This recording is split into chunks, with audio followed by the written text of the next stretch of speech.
Evening, everybody. Welcome to the December 7th meeting of the Board of Selectmen. At the outset of the meeting, I'd like to let everybody know that the meeting is being recorded and transmitted via cable television. For the start of every meeting, we pledge allegiance, so please rise. I pledge allegiance to the flag of the United States of America and to the republic for which it stands, one nation, under God, indivisible, with liberty and justice for all.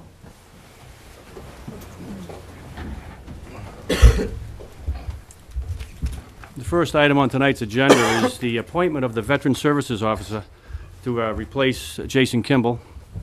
We had 5 candidates that we interviewed at the last meeting, and as I had said at the last meeting, it was a tremendously impressive group of men that came forward. I first want to thank them for volunteering for this position and also thank them for their service to our country. The thing that we have to do is find out, or at least make a decision on, who we think is the best fit for the town.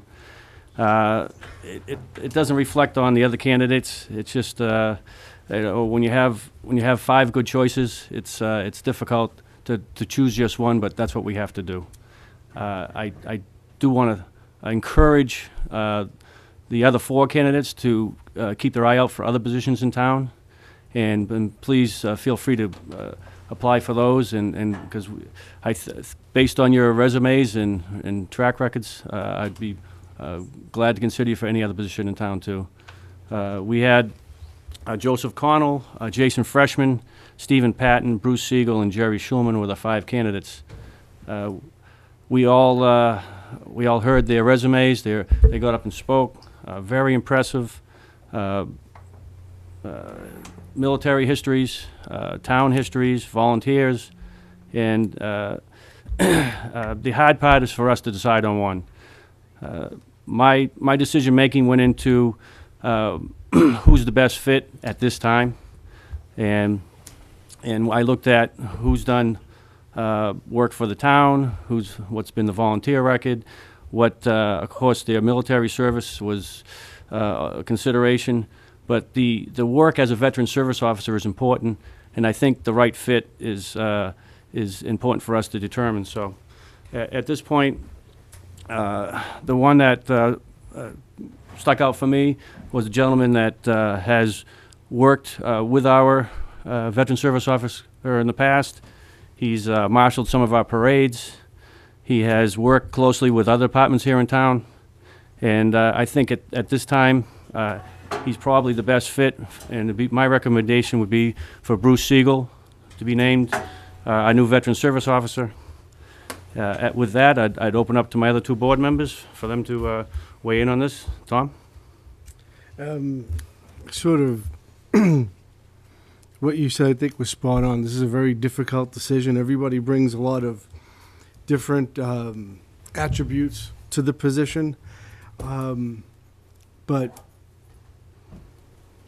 Mr. Connell, I mean, the experience you had as a manager is phenomenal. But the one person that really made a big impression with me is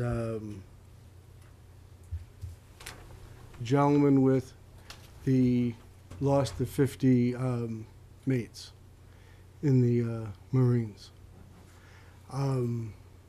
I don't know who would be more driven than losing 50 friends that you've had to endure many tests and need to count on each other to survive. So I know that you're not from Linfield, but that has left such a burning impression in my mind from when you spoke. That I really think you would be an excellent fit. I mean, I'd certainly have to agree with both of my fellow selectmen. I think each one of these individuals are best fit, and they really are. The resumes that came before us in service is just exemplary.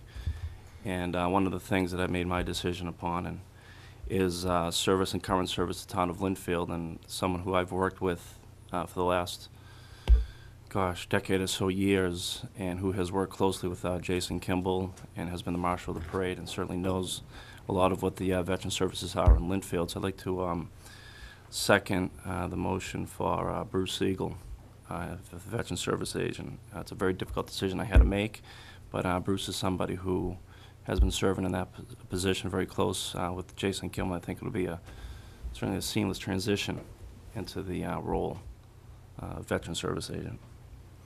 Thank you, Chris. I would like to make a formal motion to approve Bruce Siegel for our veteran service agent. No, you can second that. I second that. Okay. All those in favor? Aye. All those opposed? Aye. Well, thank you. Bruce, congratulations. Welcome aboard. Thank you. I know you'll do a great job. Mr. Connell and the other, and Mr. Schulman and the other, I think there's Stephen back there. Thank you all for coming forward. Like I said, the other residents, I know Jerry does some other things in town already. Joe, really keep your eye out. I think you'd be a good fit on a lot of our boards, and a lot of the things that we do here in town would be lucky to have you. So please keep your eye out, see what's coming up. All right. So thank you very much, and Bruce, welcome aboard. Congratulations. So thank you.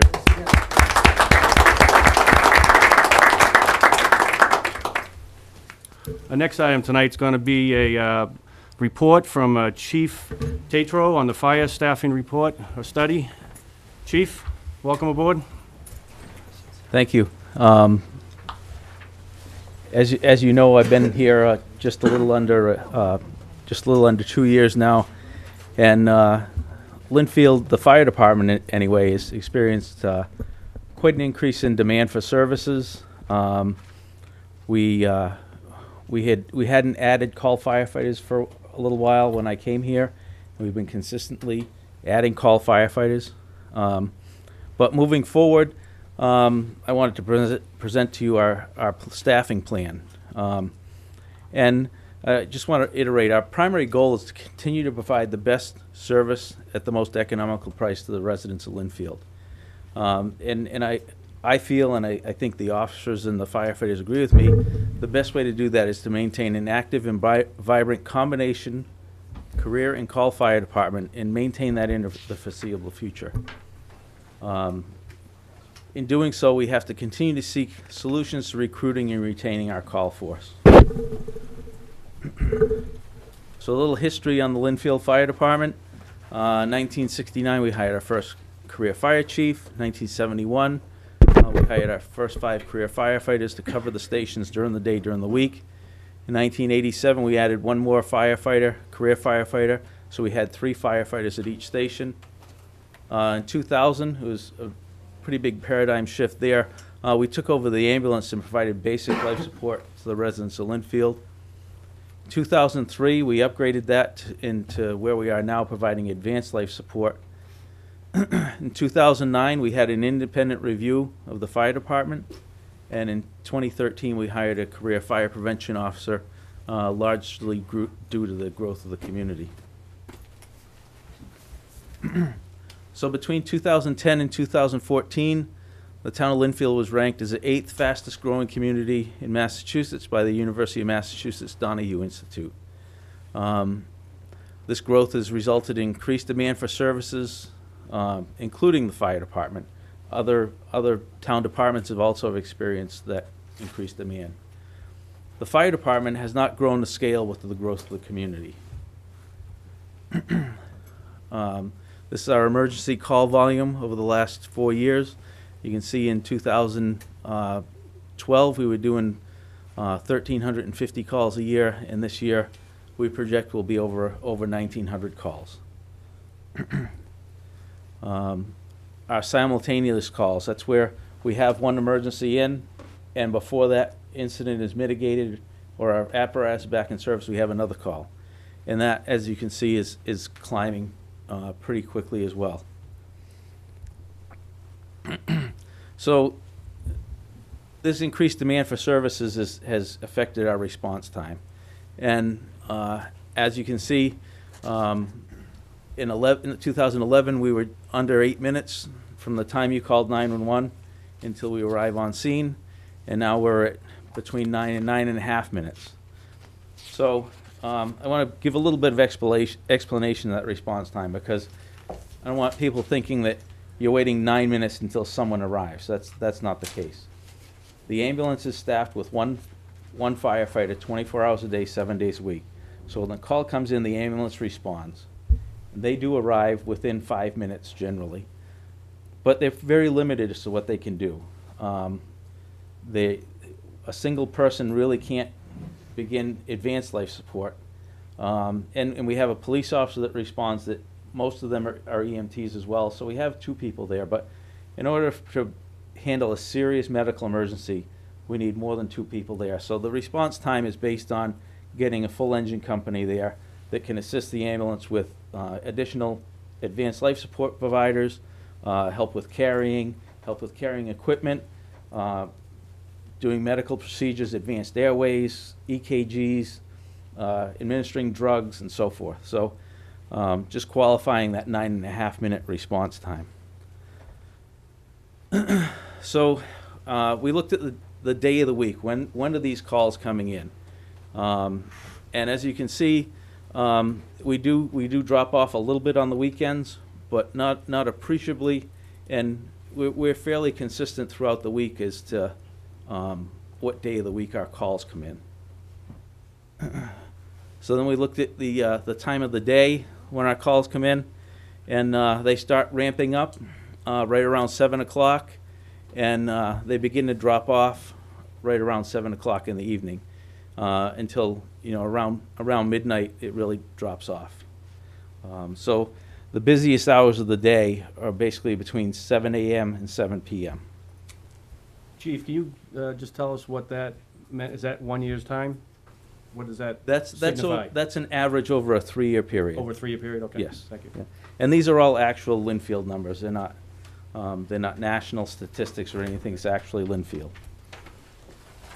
So NFPA 1720 is a standard published by the National Fire Protection Association, and it says in a community like Linfield, we should have a full alarm assignment or a full engine company on scene within 9 minutes. So we went back in our statistics again. This is over a period of time, you can see here. How many times are we not making that? So our average response time now is about 9 to 9.5 minutes. But how many times are we exceeding that 9 minutes?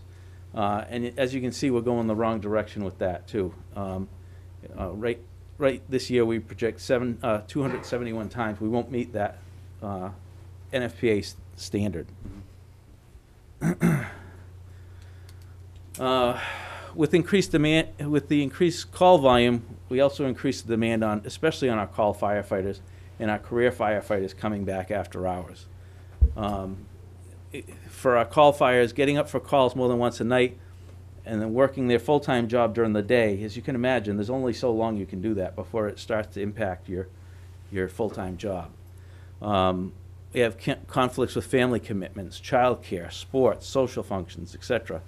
At the same time, we've also increased the training commitments for acquiring and maintaining levels of training. And it's not that we're increasing the level of training because we want to, it's because we need to. Firefighting is a technical profession, whether you're a call firefighter or a career firefighter, and the fire doesn't care if you're a call or a career firefighter. So we have to have a minimum level of training for both our career and our call staff. As you can see, it's quite a commitment just to be a basic firefighter. Nearly 350 hours just to be certified as a firefighter 1 and 2, another 160 hours to be an EMT, 16 hours more to be incident command certified. Incident command is to know how the scene or the emergency is managed, so that's pretty important to have. And that's just the basic level of training. And then you have all this other advanced EMT is another 200 hours. Paramedic is over 1,200 hours. Driver operator is 90 hours, and just continuing on. And then above and beyond all that, you have to continue with continuing education another at least 50 hours a year just to maintain your certifications. Chief, when to get those hours in, What's a typical training time for anyone that's started basic training to the finish, through basic training and maybe through the additional training? Well, for How many fire- years are we talking about? Fire 1 and Fire 2, well, Fire 1, Fire 2, and EMT, you need to have that before your first year as a call firefighter. So there's some relatively new people here that have just been through the Fire 1 and Fire 2 program, and they can correct me if I'm wrong on the time frame, but I believe it's 4 months, going 2 nights a week and weekends to the academy or to an off-site training center. So you can imagine if, and I'm sure as a selectman you can understand, the more time you give up nights and weekends, the less time you have with your family. So it's really a Herculean task to get certified.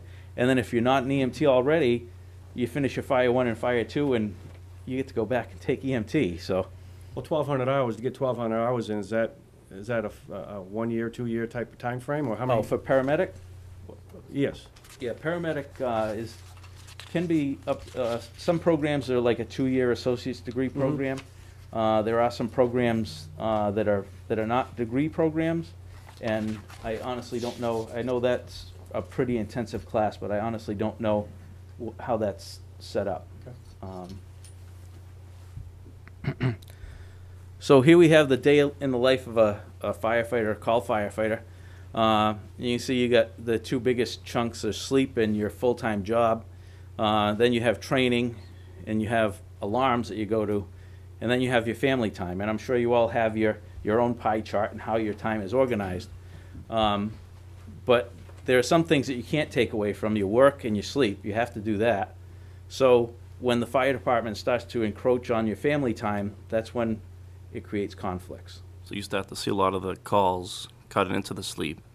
Cutting into In the the sleep, family. but you can only do that So for it's so not- long. It's not perfectly divided up in that pie right there. Right, That's- right, absolutely. So, volunteer firefighter recruitment and retention is a nationwide issue. It's not just a Linfield issue. We're not immune to it. The International Association of Fire Chiefs describes it as a very daunting, challenge that local government leaders face in the fire service. And we've seen that on the North Shore with many fire departments have abandoned their call fire department.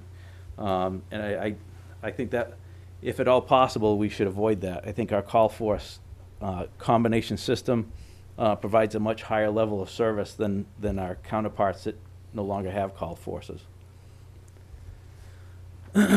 All the signs are pointing to the fact that our system has exceeded capacity, with our response times increasing and our failure, 1720, NFPA 1720 failures.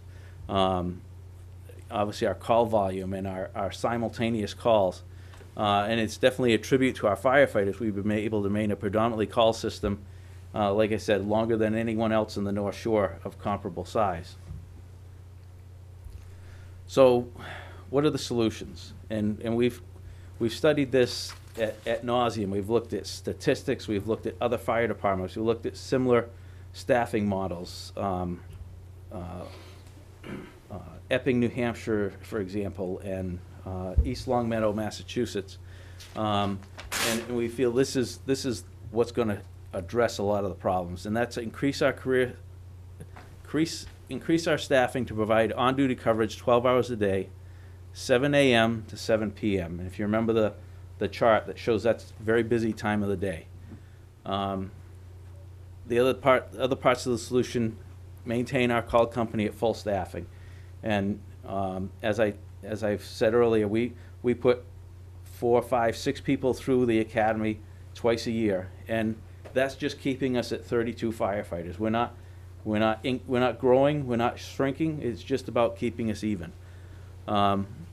Develop a platoon system for our call firefighters, and again, this ensures we get somebody coming to the call, but it's an increased demand on our call firefighters. So maybe not as bad if we're only asking them to take a call night, but then we're including weekends in that. And weekends are a busy time for people. It used to be people would come home on the weekends and stay home and relax or do yard work. And now people are busier on the weekends than they are during the week. And I'm sure if you have young kids, you know exactly where I'm coming from. Chief, What days of the week do you see a lot of the failures where it's above the 9 minutes of response? Does it fall on the weekends? Or is there at nights? I honestly don't have that right in front of me right now. Because that's imagine a considerable strain on the call. The fire department right now is that increase of the 9 minutes. And I know every second, when I see 9 minutes, that to me, I always hear the 5 minutes and below. Right, Is the and crisis when we time have there. people in the stations, we accomplish that, and if, you know, a few years ago, our call force was pretty, our people coming back in our call force were pretty close to that, so, I can only attribute that increase into increased demand. So the final thing we've done is develop an Explorer program to recruit new younger members into our force, and the Explorer program is a long-term solution, and we're bringing kids in at 14 years old. And once we get them hooked on the fire department, sometimes, you know, they'll stick around. I myself went through the Explorer program when I was a teenager, got in the fire department, and the Explorer post I came from has been very, very successful, and a number of career firefighters, career chief officers, and untold number of call firefighters came through that Explorer program, and we hope to bring that to Linfield. But like I said, that's a long-term solution. So, the new creative staffing model, increased staffing as follows: 2 new career firefighters. And that's just to lend stability to the staffing when they're in the station. 2 call or part-time firefighters would be hired daily to fill the shift. So we would have 1 call firefighter at each end of town. For a total of 3 firefighters at each station, 12 hours a day. This would provide on-duty coverage for only 50% of the time, but we would hit 74% of our incidents by covering 12 hours a day. So 74% of our incidents we would get to in that 5-minute time frame you were talking about. And what's the number right now for percentage that we're getting to? About 40%. So it's an increase of pretty good, considerable increase. So right now, this is our current staffing model, and this is a 3-year average of calls. So you can see in the dark is the number of calls covered by when we have people in the station, and the light is the calls that are not covered when we have people in the station. So every time when we don't have people in the station, that's callback, overtime, it incurs a lot of cost, and increase a lot of demand on our off-duty and our call firefighters. So the 12-hour, 7-day-a-week coverage would decrease that demand to about 25%. Like I said, we would hit 75% of our calls. Probably most importantly is it would take away the call company would not have to cover callbacks on the weekends for still alarms. Obviously, if we have a fire, y'all come, but that would free up the weekends where we feel our call force is getting busier. So because we're not calling back our career and call firefighters as often, there's an offsetting savings of about $170,000 that can be reappropriated to shift-based work. By using a combination of career and call and part-time, we're saving about $90,000 in salary and about $66,000 in benefits. So if we didn't use any call firefighters or part-time firefighters, we would have to hire 6 career firefighters. And that's where, by not having to do that, we save about $90,000 and about $66,000. Like I said, the final cost is dependent quite a bit on the collective bargaining agreement, and we're working with the town administrator to start to work on ironing that out. So the budget I presented is a working budget, but it's not a final figure because we don't know where the collective bargaining agreement is going to go. I know that the career firefighters are very interested in this plan and understand the limitations of the financial limitations of the community. So the benefits: if we increase the amount of time we cover the fire stations, we remedy a number of challenges. It continues the evolution of our currently efficient system of fire department staffing, of a combination call career fire department. Like I said, most fire departments our size in the North Shore have lost that, and they're spending more money for less service. North Reading, and I don't know North Reading's budget off the top of my head, but I believe they have five people on duty, and when they have a second call, they're calling mutual aid. In our model, we generally don't call mutual aid for an ambulance until we're a couple calls deep, which means we're getting, when you call for an ambulance, you're the second one in line, you're getting local people responding to your emergency in a more timely manner than coming from out of town. It more evenly distributes overtime to our career staff, and addresses the service demands being placed on our fire department. Reduces the stress of our call company, and the goal, like I said, is ultimately to preserve the call company. Part of it is we didn't want if we suddenly reduce the amount of responses for our call company at 25%, we were concerned that we might lose interest. I'm not going to calls, you know, I'm maybe feeling not as involved in the organization, and that's why we said, let's put the call people, give them an opportunity to cover shifts. It keeps them involved in the fire department, saves us a few bucks in the end, but fully integrates them into the daily operations of the fire department. Like we talked about, immediately reduces response time to an additional 35% of our emergencies. Establishes new business model for the future. The other thing it does is it meets the recommendations of the 2009 consultants report. That report said we have a very efficient system and we need to make incremental changes to that system to make sure we preserve that system. And unfortunately, we haven't made the incremental changes, so now it's my opinion we have to make a little bit of a jump to catch us up. Could you send us that report, Chief? So Yeah, we can actually read it's it? on the town's website. You have it? Excellent. What were some of the recommendations of that report? Well, like I said, make incremental changes to the fire department to address any increased service demands. And for whatever reason, we didn't do that. So now I think we have to make a little jump, catch us up. Moving forward, it really depends on the growth of the community and the service demands on the fire department. I think we need to continue to evaluate and as we move forward, make incremental changes. So we're not making big changes. We're making smaller changes that are more easily digested and absorbed by the community. And we're using a model right now that certainly was developed in 1971. Has seen little changes since 1971 other than a recommendation in 2009 and incremental changes since then. So certainly. Yeah, and you know, I haven't been here as long as probably everyone in this room, but that's definitely a tribute to the members of the fire department. They've held this together for a long time, and firefighters aren't the type of people that ask for help. They just keep chugging and making it work, and now we're asking for help. We're really struggling. Some of the other benefits, reallocates money for callbacks and overtime to more shift-based work. You know, calling people back has become not as efficient as it could be. So if we translate that money into covering shift-based work, I think we can use that money more efficiently. We reduce the opportunity for overtime by 35%, and we reduce firefighter callbacks by 35%. And as I said, we utilize that money to more shift-based work. All right.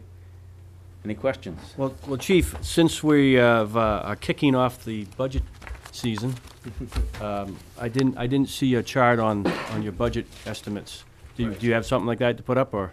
I don't have it on my Okay, PowerPoint. so just to, first off, before I get into that, I wanted to thank everybody that's here. We have a strong contingency of both our career and call fire department personnel here, so thank you all for everything you do. So, and this chart that you have within the proposal that I have shows that you have an estimate of about $208,000 Correct. as Now, the additional cost yes. over the current model that we have, and that's broken down to about a $379,000 increase because of the new staffing and roughly $171,000 savings Correct. over the overtime and callbacks. Correct? That's what we're looking at. Okay. Yeah.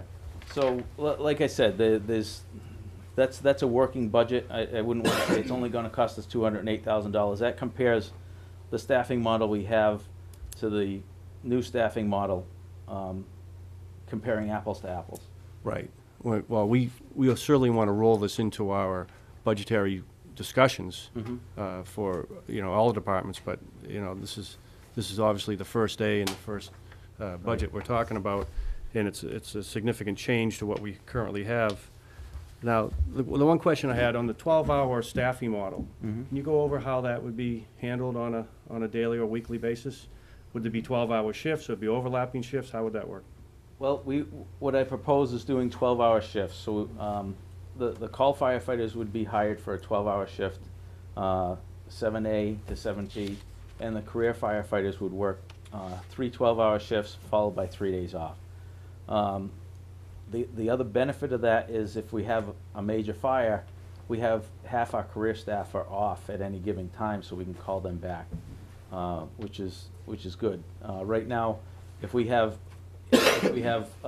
simultaneous incidents, or we need to call back people during the day, sometimes the pickings get pretty slim because people are working. So that gives half our staff is going to be available if we need them. Right.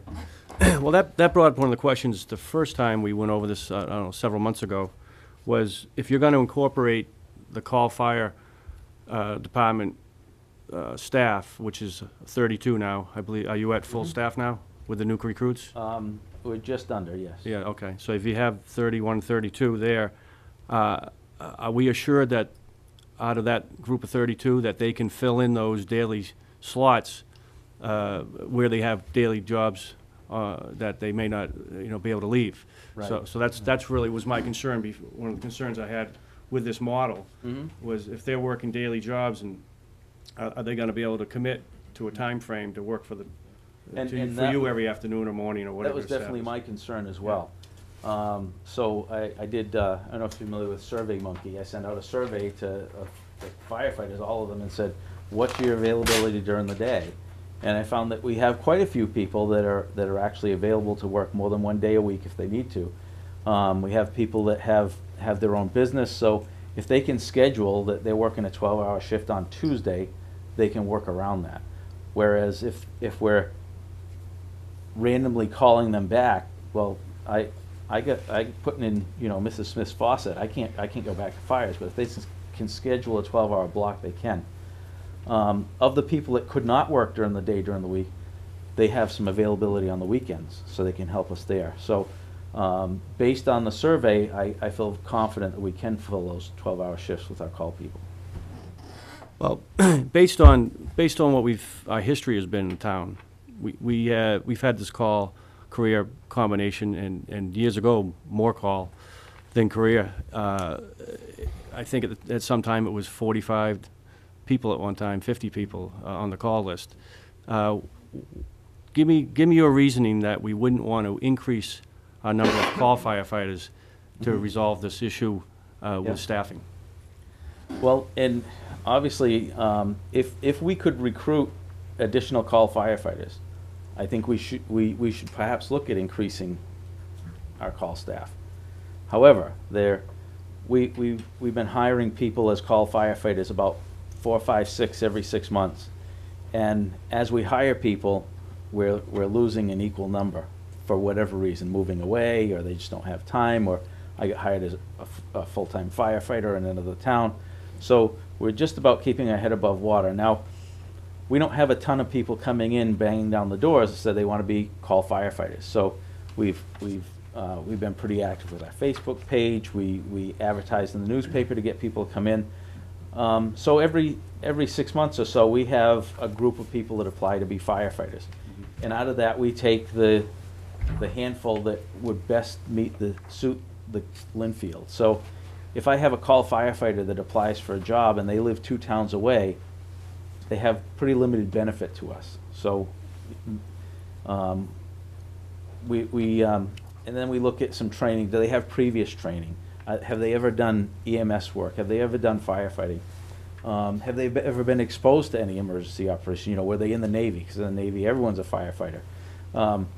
You know, so we look at all that. So we take the creme de la creme of the 10 or so people we get that apply. I would hesitate to go to that second tier of people because even with taking the best, we're only retaining about half, and that's consistent with the national average. It's nothing we're doing that's different than the rest of the world. But if we go to that second tier, I fear that we would retain less than half. Who pays for the training? We pay for the training, so. So we incur the cost for the training of the call fighter. We can do. lose half of them. Yep. It cost us about $12,000 to put somebody through the academy and get them ready to go. They're probably a year before they're really useful to us. They go through Fire 1 and Fire 2 and EMT, but it takes a year before they get up to speed and are used to working in real world applications and know where stuff is on the apparatus and really become a functioning member of the team. So we're spending about $12,000 to get them through that, and we're a year out before they're active, productive member of the department. But isn't the work that we need to have done in this town more paramedic and EMT work than firefighting? So are all new employees required to be paramedics or at least work on their paramedic certifications? No. All new. If we hire career firefighters, my goal would be to hire paramedics. Okay. I think that makes the most sense. About 60% of our calls are medically based. So the other 40% is fire-related emergencies, whether it be a fire alarm activation, the CO detector, a gas leak, food on a stove, a structure fire, the list goes on. So about 40%. So we still need to have that training. Call firefighters are only required to be EMTs. Many of them have taken on the task of becoming a paramedic, which is mind-boggling to me. That's just a huge commitment of 1,200 hours to become a paramedic, and with no guarantee of a full-time job. In fact, we have some of our call firefighters have become paramedic with no intention of getting a full-time job. Mm-hmm.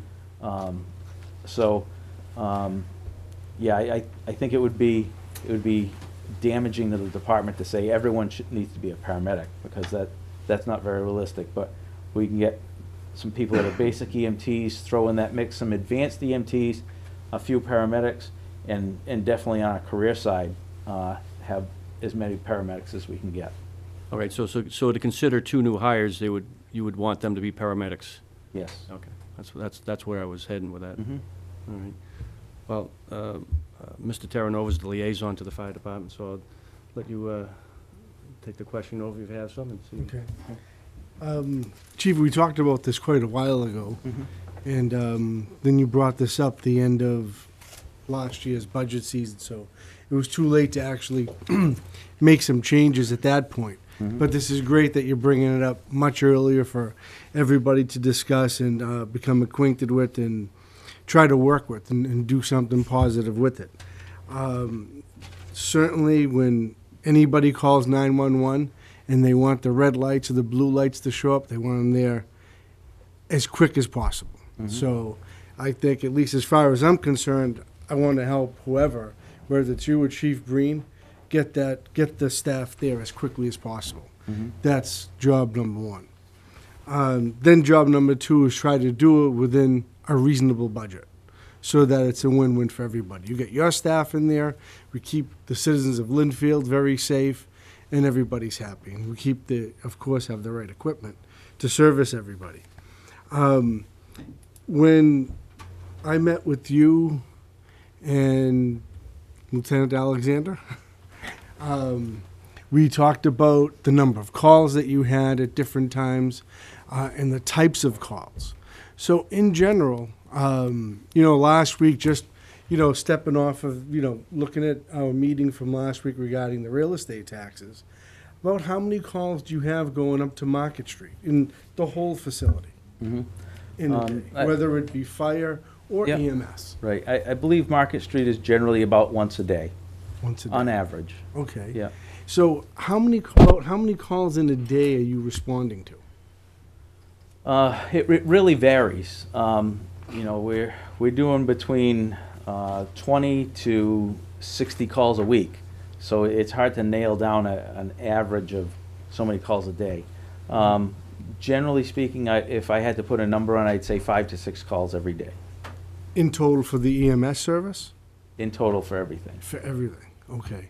So that's, so 1/6 is going up to Market Street. Is that fair Yeah. as an estimate? Off the top of my head, yeah. I'm just, what I'm trying to do is look at where our growth is Mhm.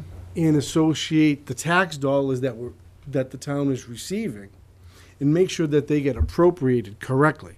So if you need your staff here and they're going up to Market Street once a day and that's what costs us X number of dollars, we gotta make sure we get that in your budget because that's all new revenue. And that new revenue should go to your department. Make sense to you guys? So that's the way I'm looking at it. Okay, dial 911, the red lights and blue lights got to show up. And if it's Market Street, they're giving us X amount of dollars in real estate taxes, personal property taxes, meals tax. So they deserve the service, they're paying for the service. So let's make sure that you get your allocation from that increased revenue that the town is getting. Okay, so that we allocate it correctly. So my real question is more about the types of calls, where the calls are going, in the times of day, so that when I was looking at your chart, which is, let me find the one where you had the hours of the day, I was looking at between 7 to about 10 o'clock as being the real busy time. Because it looks like after 10, it starts to drop relatively quick.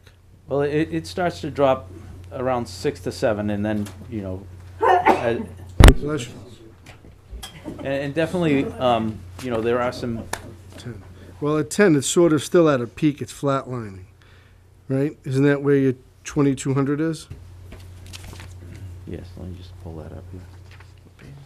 Are you on page 11? Page 11. Page 11. Yeah, so, like I said, around 7 or 8 o'clock is when it really starts to drop off, and then, around 9 or 10 o'clock, it really drops. Is that when your coverage starts to drop off too? And that's where we get into that response time increasing over the 9 minutes? So it's not so much as dropping off, but also now the response time Right. takes a hit. Because if we're going to go for one big change, let's change it once and really get our arms around it. So if you have to look at another few hours, let's look at it now.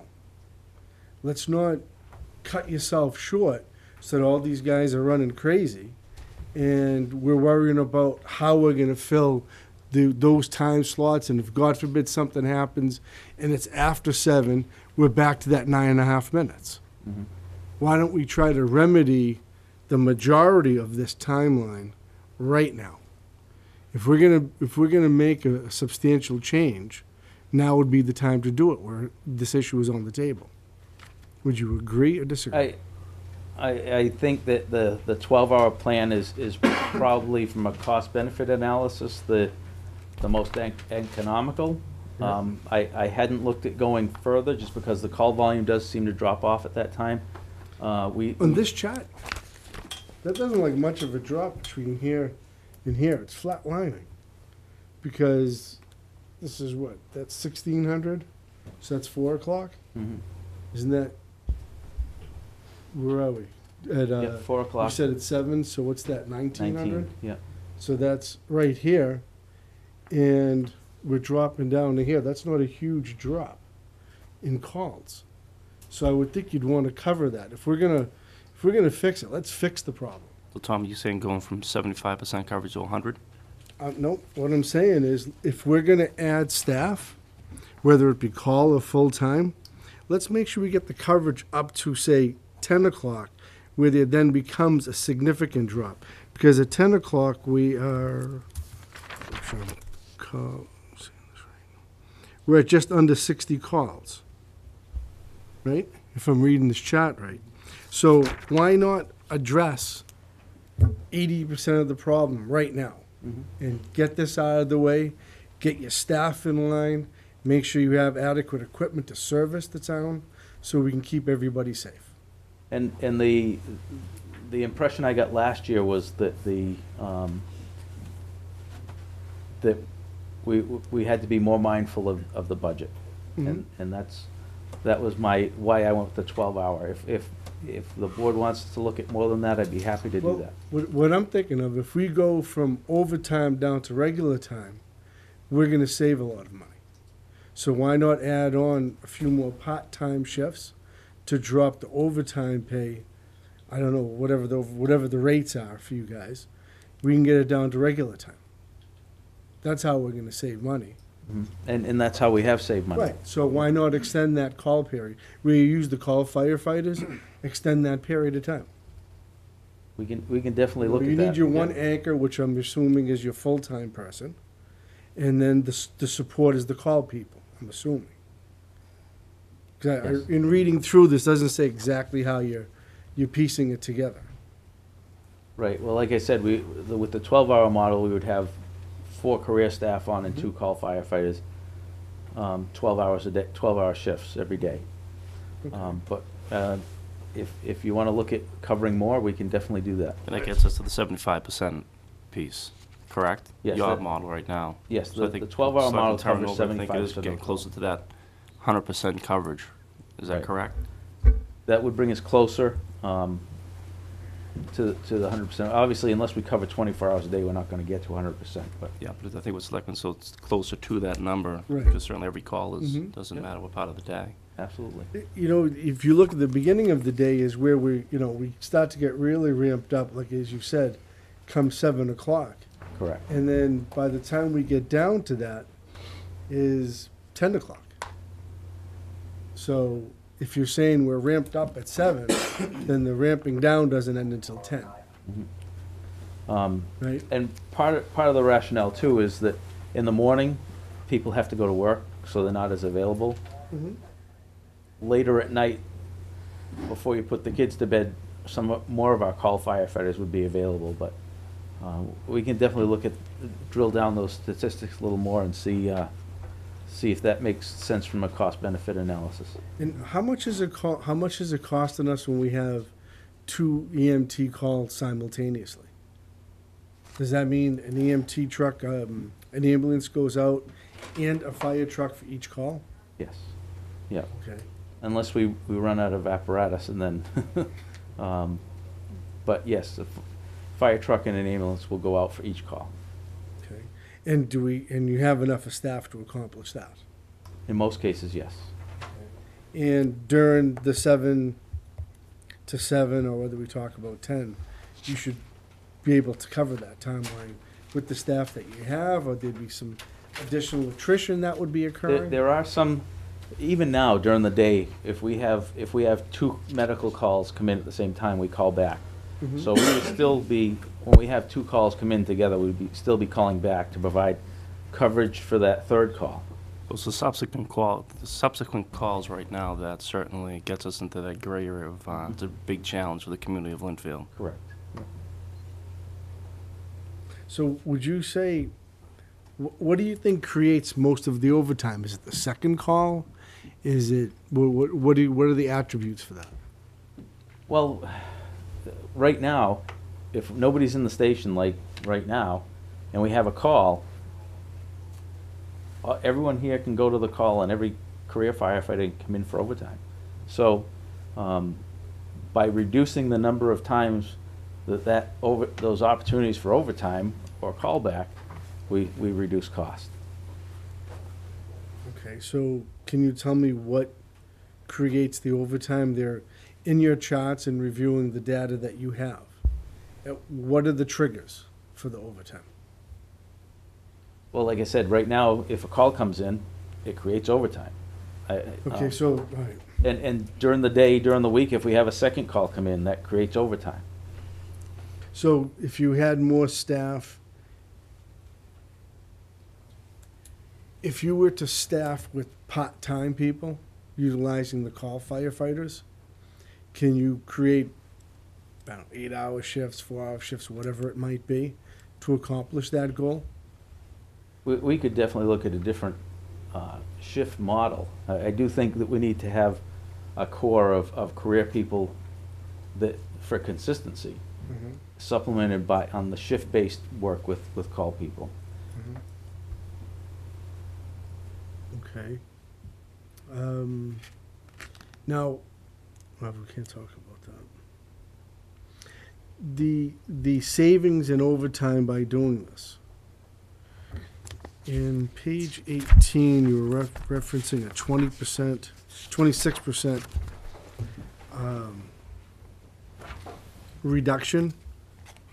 Mm-hmm. And then on your chart up here, you had 35%.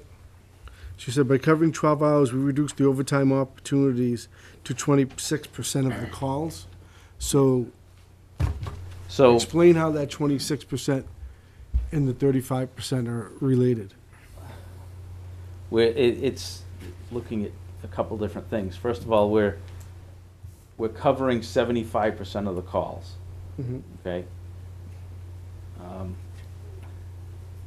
a little lost on how to explain that. I know how it works in my mind, but, so if we're covering 75% of the calls, that means only 26% of the calls are left that are opportunities for overtime. But but the overtime is actually decreasing by 35% from its current level. Follow what I'm saying? I get it. So 26% of your calls will create overtime. Right. Potentially create overtime, yes. So your From overtime is 60%. what right now? Down from 60%. Yes. So that's a great reduction right there. So right now, what percentage of your payroll is overtime? I don't have that in front of me right now. Okay. I'm assuming that's the 35% drop. So it has to be 65%. Well, it reduces the opportunities for overtime by 35%. So I don't know if that translates into numbers in the budget. Well, for an estimate, must get us in the ballpark, so to speak, right?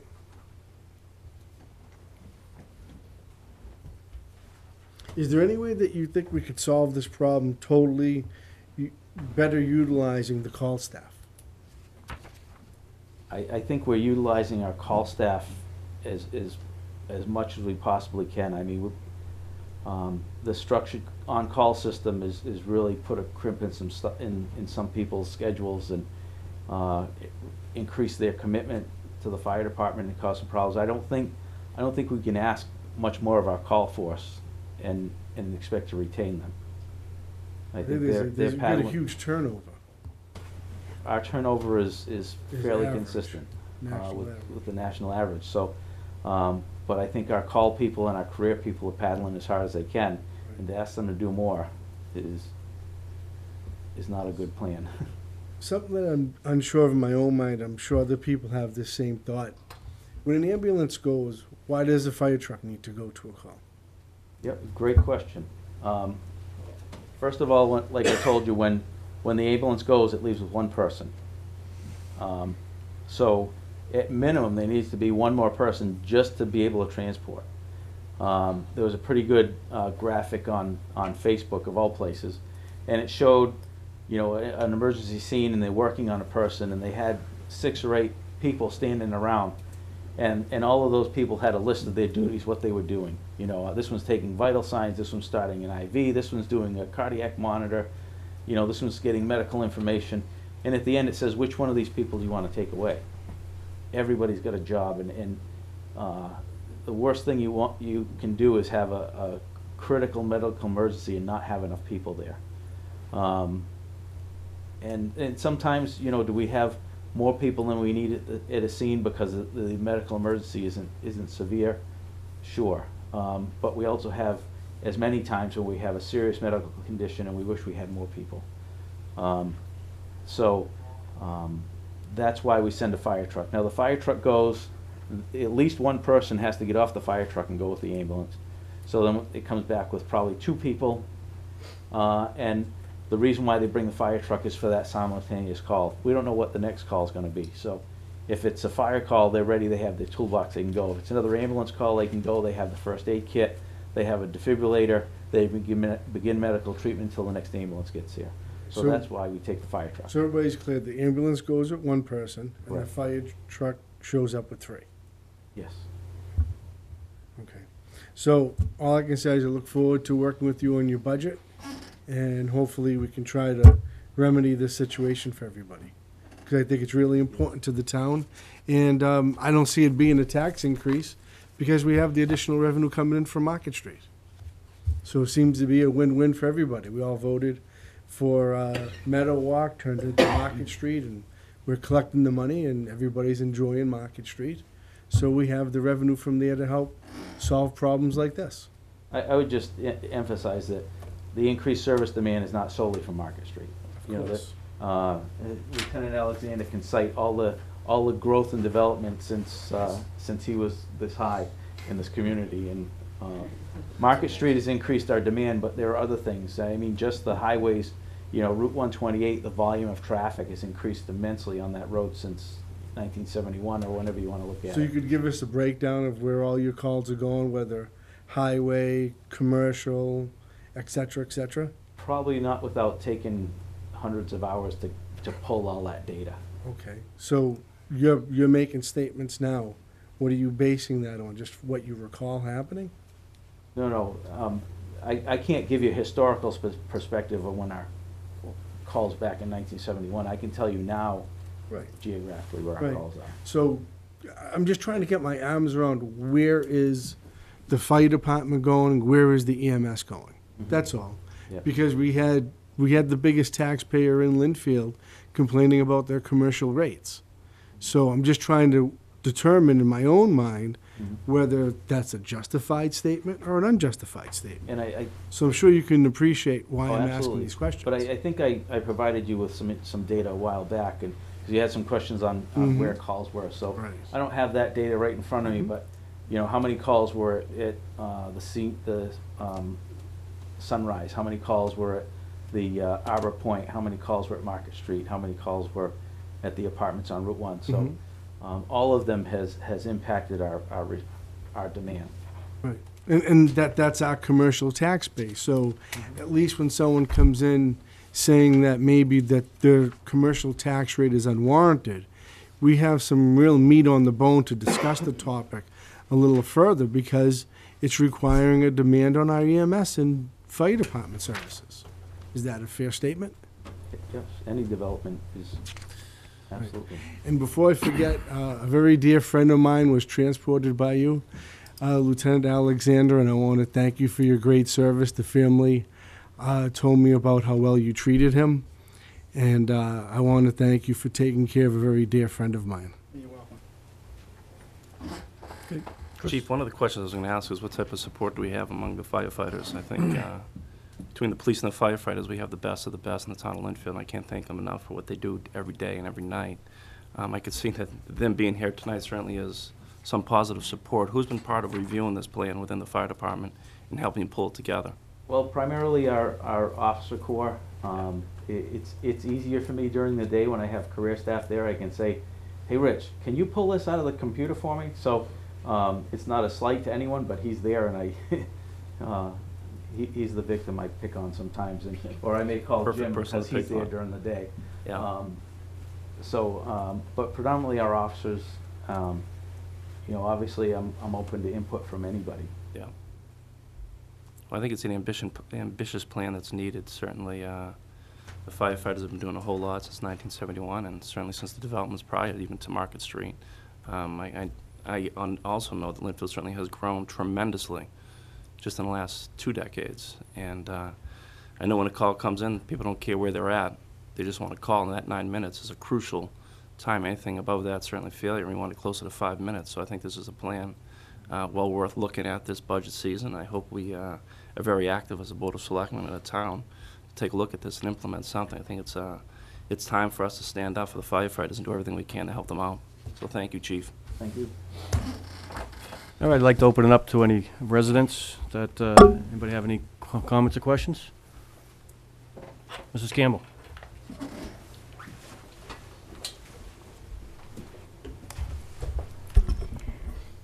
I wondered if Union Hospital continues to gear down, because that's what it sounds like is happening to me anyway.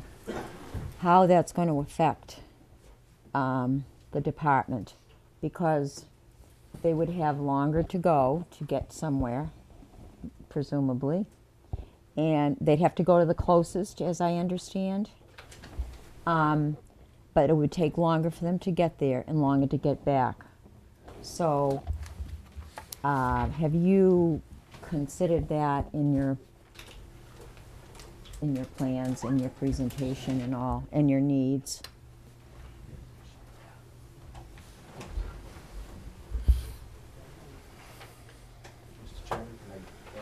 Yes, please. It's a great question. It is a great question. And for the most part, our time to get to the hospital is not impacted as great as the time to get back. Anyone knows that coming from Salem or from Melrose Wakefield during rush hour, we're gonna have a unit out of service a lot longer. So what that ultimately will increase the opportunities for us to have simultaneous calls where one unit is still out, stuck in rush hour traffic, and we have another call come in. My understanding is Lynn Union has about 4 years before they're probably going to pull the plug, and that's some of that future incremental change that may need to occur based on the length of time that the ambulances are out of service.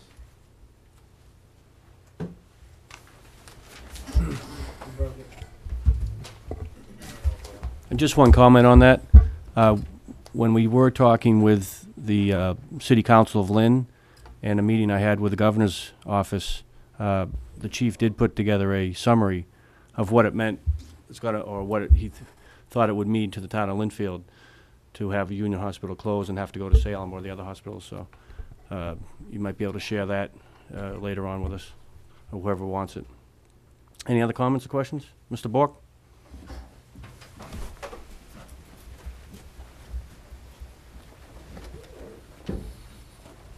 Good evening, gentlemen. Good evening. Chief, as you know, I'm generally supportive of your proposal. I think you need additional personnel over there. As a member of this Board of Selectmen approving Market Street, we allocated for 3 additional full-time firefighters there. I think you've hired 1 since Market Street was built.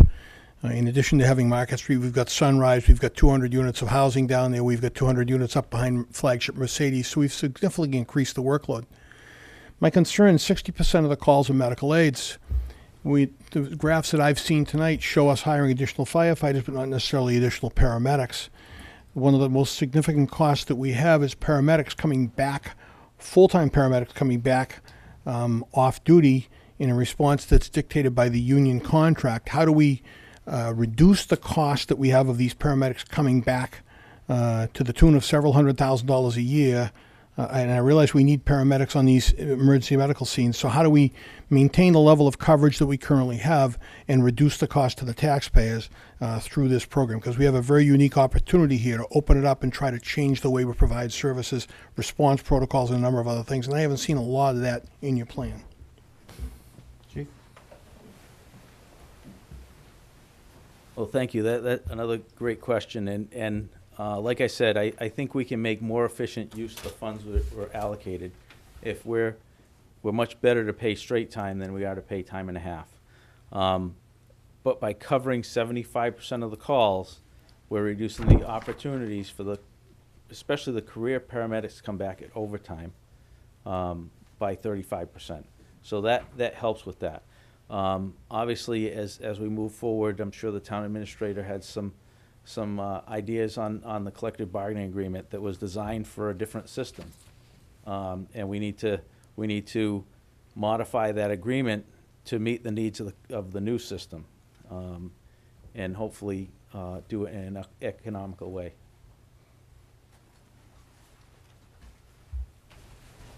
I would just make the following statements to the board. As you know, we have a strong fire chief in this town. You can't dictate response protocols, and you can't dictate how the fire department is going to operate.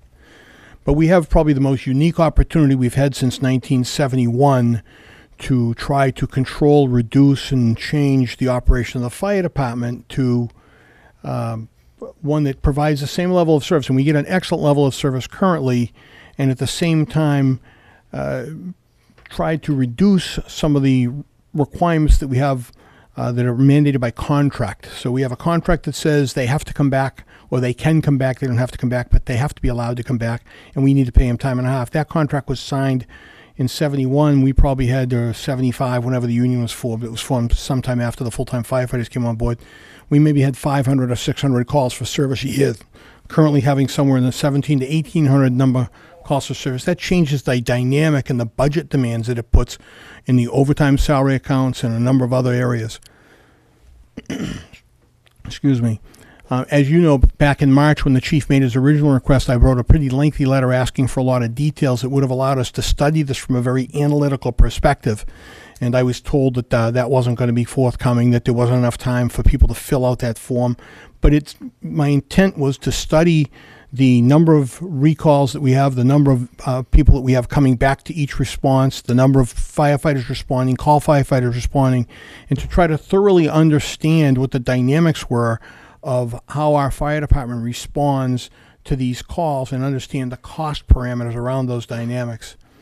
And in the absence of that type of statistical information, I think it makes it difficult for us to make a decision or to understand whether or not the recommendations of the chief will actually respond to what are some of the major concerns of the taxpayers in town, including $200,000 salaries that some officers are getting, some firefighters are getting, and other areas like that. Will it cut it? Will it make a difference? You know, will we have the same level or a better level of response? And it sounds to me like we will have a better level of response, but how will these parameters do it? And by the way, if you approve this tonight, you're still going to have to negotiate or impact bargain 12-hour shifts for the fire department. So we have an opportunity to do that.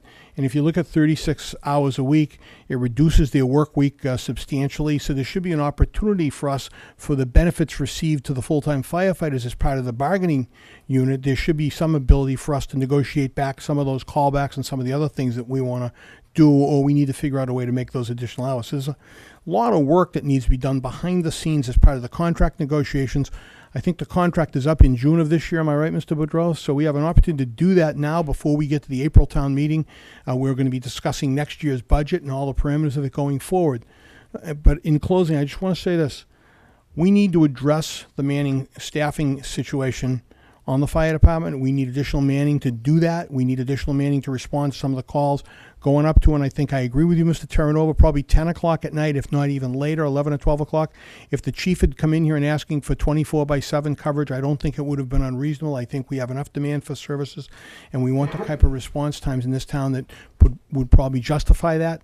But I think we need to look carefully at this proposal to make sure it really resolves all the issues that we currently have in this town and will respond to what we need.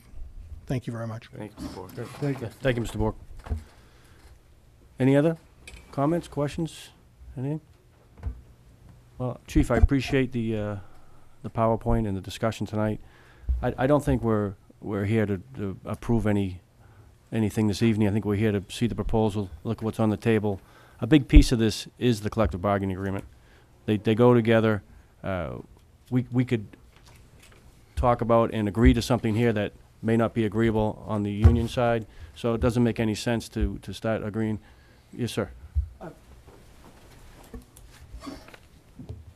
My name's Andrew Lyons. I'm the president of the Linfield Firefighters Union. Sure. I just want to step up and say that as the union, without discussing contracts and stuff like that, we have as a body voted to support the chief's plan in this, and obviously there'll be some give and take on both sides, but we as a group are amicable to this and think that it's the appropriate step-by-step response to this problem. Oh, I don't foresee collective bargaining being the roadblock in this. Right. I Thank you. appreciate it. Thank you. Thank you. Thank you. And then as part of the whole budget process, we want to review everything. Any changes we make, we will vote on it at the appropriate time. I don't think tonight is at the appropriate time. We still want to study this. I think we have some answers we still have to get on a few different things. We have to talk to our town administrator and see where he thinks the unions might be on this and what changes we might be requesting to the current collective bargaining agreement. So, again, I want to thank you for the presentation. I certainly want to thank everybody that came here to support this, and I appreciate it. So, Chief, and if I could just, I wanted to say that, as Tom said, and Arthur, as you mentioned, I certainly take a look at that response time. If we can increase it, and this is the time to make a significant change with the Linfield Fire Department, and I think this is your moment to do it. So I think use this time to do everything you can to kind of strengthen that plan wherever you think. I think from what I'm hearing from my fellow selectmen is they're where we want to see some type of ambitious plan in place, and this is the time to do it. So thank you. Thank you. Thank you, Chief. Thank you, everybody, for coming in, and hopefully you'll use this to your best benefit to solve all your problems. Don't go 80%. Okay, thanks, guys. Thank you. Thank you. Appreciate it.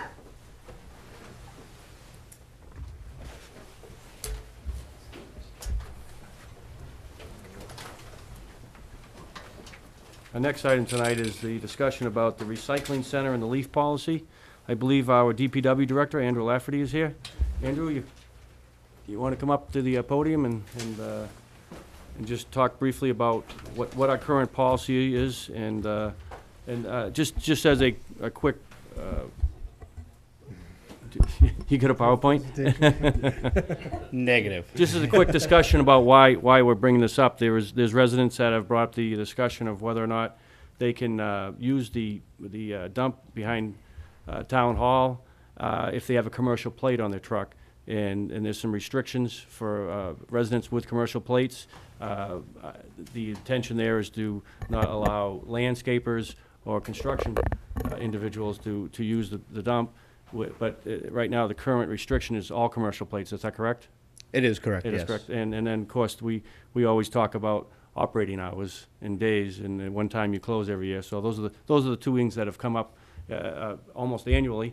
So we want to have that discussion about that tonight. So I'll let you go ahead and just tell us about the current policy and why that's in place. Sure. Well, obviously, I mean, I can speak historically, at least from the portions that I'm familiar with.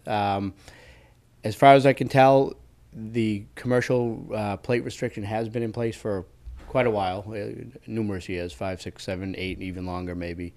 And currently the policy in place is a resident of the town of Linfield with a residential vehicle comes in, gets a sticker, and is allowed to use the yard waste facility. Typically, it's open between from the beginning of April to November 30th, and usually closes after that.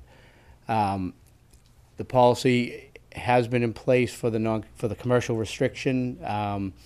There is no variation of commercial plate that has been used in the past. I know historically previous town administrators have approved one or two variety of reasons why commercial plate can use the yard. The only commercial plates that we've approved, at least I've approved that I'm familiar with, is any contractor that is doing work for the town on town property related to a project that was part of the agreement. Mm-hmm. It does become an issue to try and police the variety of commercial plates that are out there. There is a commercial plate's a commercial plate, but the variety that of a vehicle that it can go on is overwhelming. So, we've briefly looked at a couple other communities. I polled some other communities. Almost every community I polled does not allow commercial plates. There are a few, and they're more out towards Central Mass. They do allow commercial vehicles, and they pay per load. It's a higher rate per load, and it's managed that way. But locally, I found no facilities that do allow commercial vehicles.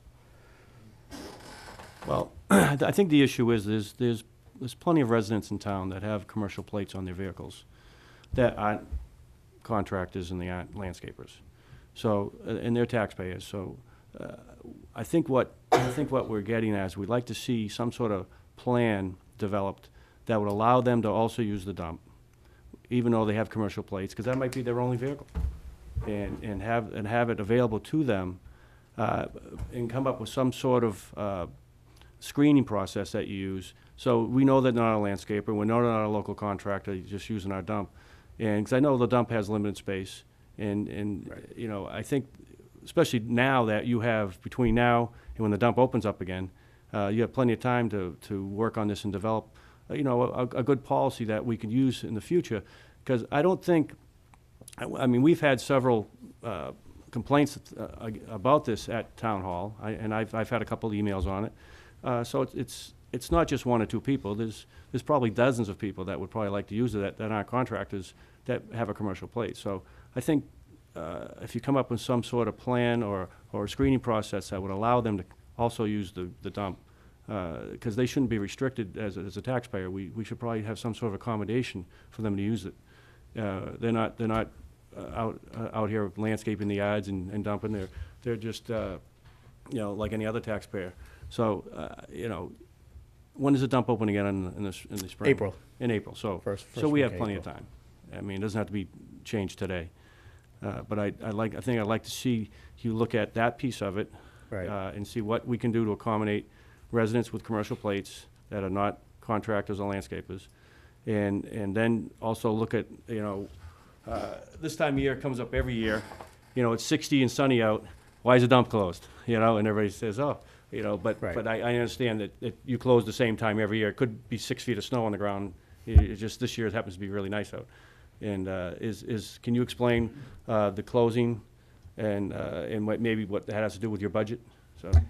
Well, definitely, I mean, the longer we open and the more residents or vehicles we take, obviously impacts how much it directly costs. So we pay to get rid of everything that we bring in. There's nothing that we get rid of for nothing, and there's nothing we keep on site and reuse at no cost.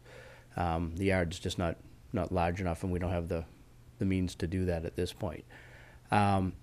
Keeping the yard open, year by year, I'm sure we could go back and look. I don't have all the details of the previous years.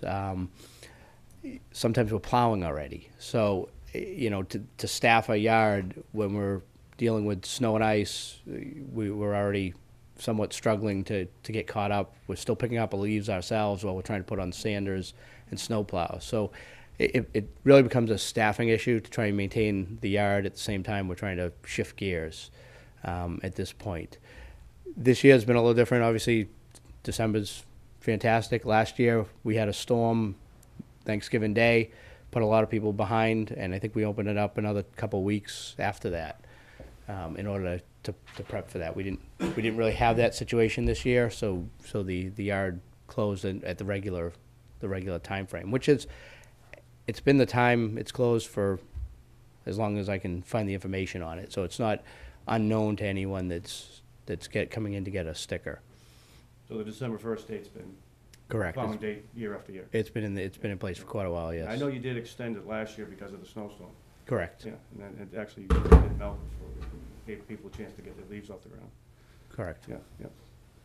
Well, any other comments from the board? I'd actually like to see the dump opened up for another week or two, given the great weather we're having. Last weekend was phenomenal. This upcoming weekend looks like it's going to be better than this past weekend, weather-wise. So people are still doing work outside. And even if we just open it on Saturday, just to let people continue cleaning up the yards, I think that would be really important to them.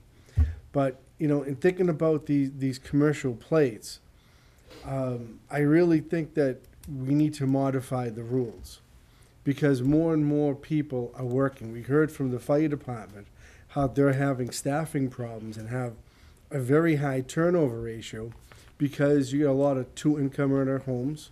People are working. No one has the family car anymore. Now everybody either has one car or just working vehicles.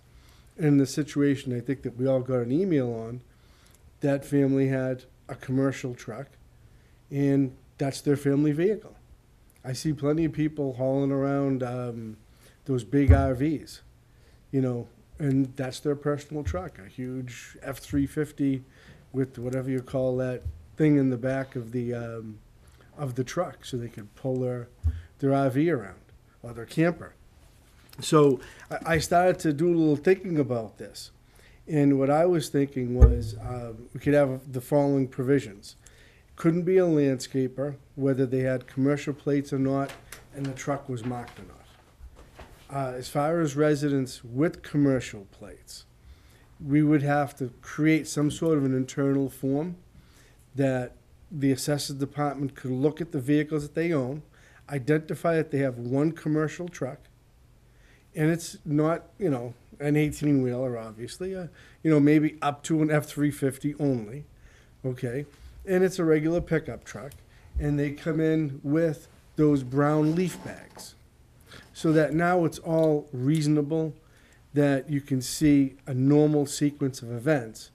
If someone comes up with this huge box truck and it's all filled with leaves, obviously we have an enterprising individual, and that's really not what the dump is set out for. But I think that within reason, if you see someone showing up with an F-350 and it's a regular pickup style back end of the truck, that if they came up with, you know, whatever they could jam in with in those brown bags with leaves, whether it be 20, 30 bags, whatever it might be, that seems to be reasonable, that we should allow them to use the dump, given that we've internally verified that they have that commercial truck and that's their primary vehicle. It seems to be reasonable to try to accommodate people who are just struggling to stay in this town, and because they enjoy living here. So why not try to find a way to work with them? Sure. Yeah. I have to say, I agree with Tom on, and certainly Phil on this. I think that's a great idea. I think it's very important to certainly provide that provision for the people and the residents of Linfield. I think, I don't know if maybe you two sent the email, but I got that email. The first thing I thought is, of course they should be able to allow to use the to the recycling. The other thing I like what Tom said is certainly if we could extend the hours of the week. I don't know if there's anything we can do right now, but certainly I'm looking It's all forward to based this. on cost. Yeah, because I'm looking forward to this weekend to do my own overtime. cleanup in my yard, and I see it's gonna be 50, 60 degrees out this weekend, and I know we extended it a couple of years ago, but because of the storm. But it's, I don't know if it's something we could look at. I don't know what the costs are, but I think it's a nice week ahead of us for a lot of people to do some yard work, myself included. Well, Andrew, if you could look in your budget and see if that's a possibility to extend another week or so, because it's just because of the weather has been so nice, and I know that's not an excuse for people doing it late, but that's, Right. it's so nice, and the other problem is you get, I know in my yard, I have ginormous oak trees, and they still have plenty of leaves on them, and they're still dropping. So I had my whole yard done 2 weeks ago, and 2 weeks later, it doesn't look like it was done, you know? So I'm sure a lot of people are having the same situation around town. So Yeah, well, just what take is a look at your budget, talk to your town administrator, and see if that's a possibility to get that open, because I know it's budget-driven, but if we could at least offer one more weekend to the residents, I think would be helpful. Sure. Okay. We'll look at that. What can we do in the short term to accommodate a family like this with only one vehicle? Well, I mean, if we want to approve a commercial vehicle one by one, we can do that. One of the problems, or a couple of problems that we have is we've started requiring registrations, and probably this is why you're getting the emails, because my guess is in previous years they never asked for the registration when we got the stickers, and so we started getting more people coming in with registrations from other towns, states, whatever. Commercial vehicles, but we can't determine from the registration either whether it's what type of commercial vehicle it is, whether it's an F-350 dump truck or an F-350 pickup truck. F-350s, F-250s, they can all be registered as passenger vehicles also. Yes, yeah, they can, because we do have other residents in town that have them, but obviously some people register for commercial reasons, so forth. So we can look at those one by one. It gets a little tougher when we try and decipher who's a contractor and who's a landscaper. When they come to that gate, you're going to clearly identify who they are, don't you think? Not necessarily. Well, I don't think a landscape's going to show up with a little pickup truck with just a stack of leaves, because For they're gonna go out of $10 business a doing that. year, absolutely they would. Really? I would. I mean, it's a great rate. I mean, we are probably the cheapest town out of the 20 plus that I interviewed. We are the least expensive, which is a great benefit for the resident. So, Well, why don't you look at that, like I said, we have 3 or 4 months now while we're doing the budget season. You can set up a policy that we can review, and then we'll look at approving that here, so we can see what what's the best way to handle something like this? Because this, you know, this couple here, you know, they're not alone. And we certainly would like to see the residents have use of it that just happen to have a commercial vehicle. Right. So, you know, maybe talk to other towns that, I'm sure it's not the first time it's come up, you know. No, absolutely not. It's kind of come Well, up. most other towns I talk to already exclude them, so. Yeah, they exclude them, but we should have, I can't tell you how the numbers, we could probably get it through the tax office, Yep, but there's certainly a lot of pickup trucks in this town. Sure. And I'm sure a good number of them are commercial vehicles. Sure, And, I would think so. you know, I drive a pickup truck, and, you know, I don't have a commercial plate, but I could. And, you know, I work in downtown Boston with a suit, so it's, you know, there's gonna be a lot of people like that, and people that just use it for other purposes. So just take a look at it, Sure. see what you can come up with for a proposal, and then we'll be able to accommodate it, you know, from here on out, okay? all right, Thank you, Andrew. very good, thank you. How much is the sticker for the for the vehicles? Linda, you wanna talk, come up to the podium if you have something to say. Hey, do you want, okay.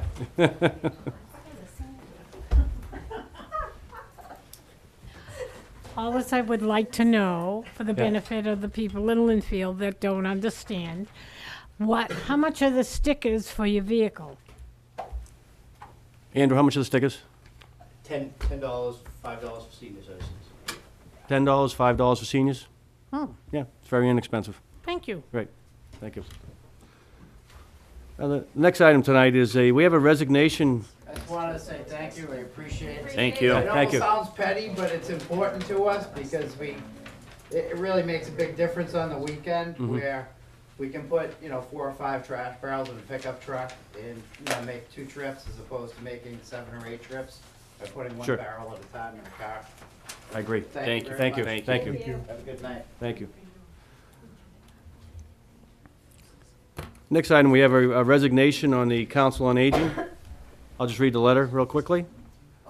Dear sirs, this letter is to serve as my immediate resignation from the Board of Directors for the Linfield Council on Aging, effective today, December 1st, 2015. It is with mixed emotions that I leave this position, but for me, the time has come to move on. I have served for several years as an associate member and as an officer on this board. I want to thank the Board of Selectmen and my fellow board members for the support given to me during my tenure on the board. It has been both a learning experience and an enjoyable experience. Thank you again for affording me this opportunity. Sincerely, Brian Lopez. Brian, I want to thank you for your work on the board for the Council of Aging. I appreciate it, and all the work you've done. And I believe, excuse me, Jim, do we ask for candidates for another board member? Okay, so if you are interested in being on the Council of Aging board, please put your resumes into the town office here, Bob Curtin. I appreciate that. I want to thank you, Brian, for your years of service. I emailed you and thank you for the response. And I hope that for the years to come, you are enjoying yourself, and I hope it's somewhere warm. And I concur with my fellow board members, thanking Brian for his service and dedication to town of Linfield. Thank you. Next item we have is an application for the Conservation Commission alternate member. We have 2 members that have applied. Now, I believe as an alternate, we can appoint as many as we'd like. Is that correct? We aren't limited to 1. We are not. We're waiting for another one to come in, actually. So at this point, you have 2 candidates. We're waiting for a third, so I think I'd ask the board just to hold until we get the 3rd candidate. Okay, and then if we choose, we could appoint 1 or all of them? 1 or all. 1 or 2 or all of them, okay. Okay, so we'll postpone this or put this off till the next meeting if another one comes in? Thank you. Next item is the appointment of election officers. We got a request from our town clerk, Trudy Reed, asking us to appoint an additional list of election officers for the upcoming 2016 election year. She expects it to be a busy year, and she'd like to add the following people to the election committee. It's Estelle Comack, Susan Durkee, Anita Diorio, Ann Donovan, Paula Jensen, Maura Madden, and Aylin Walfish.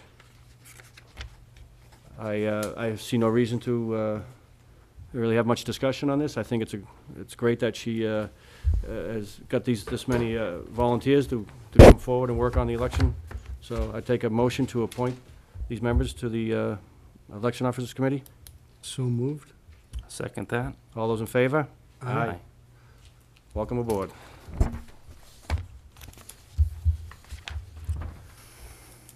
Next item is a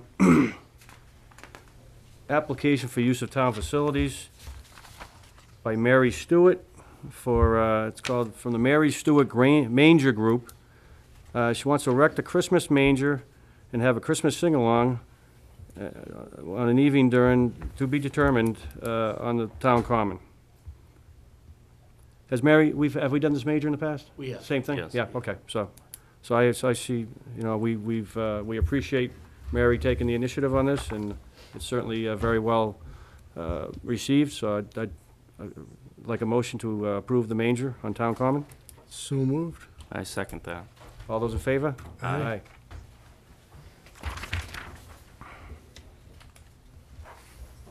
Next item is the approval of the November 16th minutes.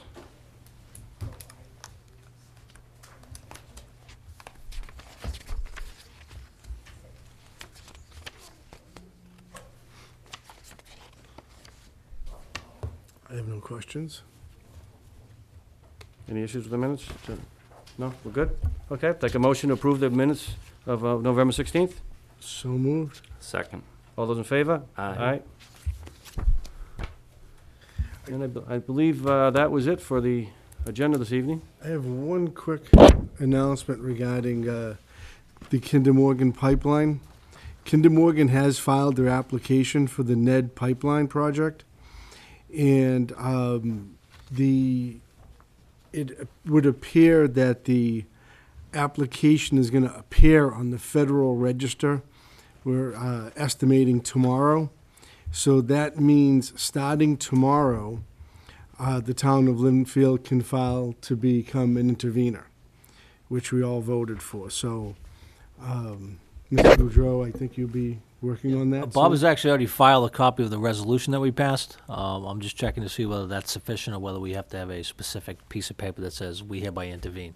I have a draft of that, and once I find out if we have to file the new piece, we'll just file the new piece. Okay. Okay, But excellent.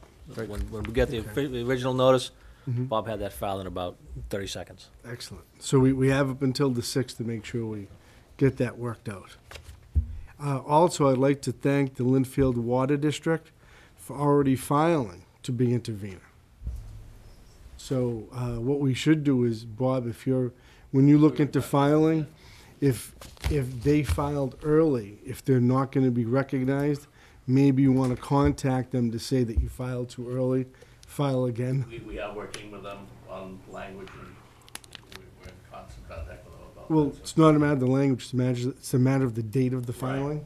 But we are aware, we talked about this Excellent. with Great. Stephen Tash. Excellent.